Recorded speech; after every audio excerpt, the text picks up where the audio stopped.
రామకృష్ణ పరమహంస దీని గురించి ఒక అద్భుతమైన కథ చెప్పేవారు. వెనకటికి ఎప్పుడు భగవత్ సంబంధమైనటువంటి మాటలు మాట్లాడుతూ శిష్యులందరినీ చేరదీసి మంచి ప్రసంగాలు చేస్తూ ఎప్పుడూ భగవత్ సంబంధంగా కాలం గడిపేటటువంటి ఆయన ఒక వీధిలో కాపురం ఉంటుండేవాడు ఓ పెంకుటింట్లో.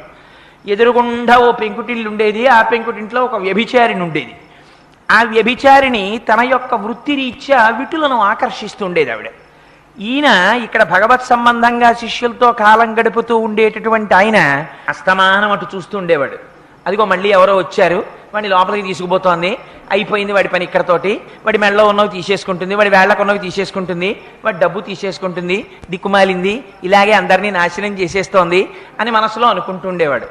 ఆవిడ నా దౌర్భాగ్యం కొద్దీ నా శరీరాన్ని ఇలా పణంగా పెట్టి పడుపు కూడు తింటున్నాను, ఆ ఎదురింట్లో మహానుభావుడు హాయిగా శిష్యులతో ఎప్పుడూ భాగవతం చెప్తూ అనుష్ఠానం చేసుకుంటూ సంధ్యావందనం చేసుకుంటూ ఆ ప్రవచనాలు చేసుకుంటూ ఆయన ప్రశాంతంగా ఆయన బతుకుతున్నాడు అని ఈవిడ అనుకుంటూ ఉండేది.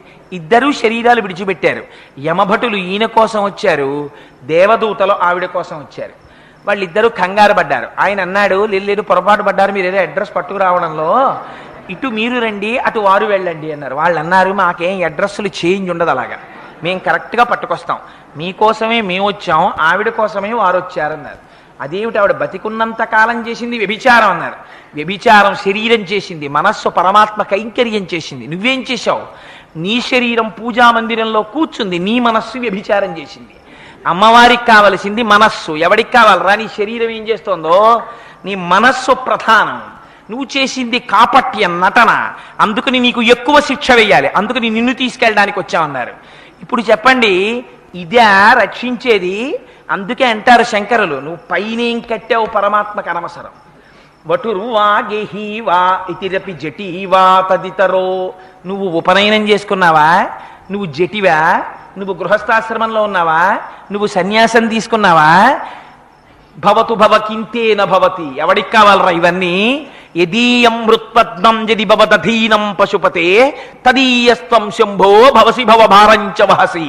నీ హృదయ పుష్పాన్ని తీసి స్వామి పాదాల దగ్గర పెట్టావా, నీ వెంట పడడానికి ఆయన సిద్ధంగా ఉన్నాడు.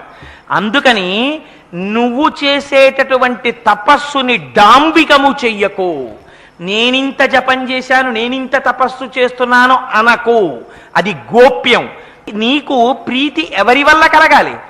నువ్వు నీ పట్ల ఎవరి యొక్క అనుగ్రహం కలగాలి? అమ్మవారి యొక్క అనుగ్రహం నీ యందు ప్రసరించాలి. దానికి నీకున్నది శరణాగతి మాత్రమే. అందుకని కేవలం 51 అక్షరముల చేత ఉన్నటువంటి సమస్త వాంగ్మయంలో ఉన్నటువంటి విశేషాన్ని అందించగలిగినది ఆ అమ్మే. అందుకే అంటాడు ప్రహ్లాదుడు, చదివించిరి నన్ను గురువులు, చదివితి ధర్మార్థ ముఖ్య శాస్త్రంబులునే, చదివినవి కలవు పెక్కులు, చదువులలో మర్మమెల్ల చదివితి తండ్రి అన్నాడు. నన్ను గురువులు ఎంతో చదివించారు, కానీ నాన్న అసలు చదువులలో మర్మం ఏమిటో నేను చదివిశాను నాన్న అన్నాడు ప్రహ్లాదుడు.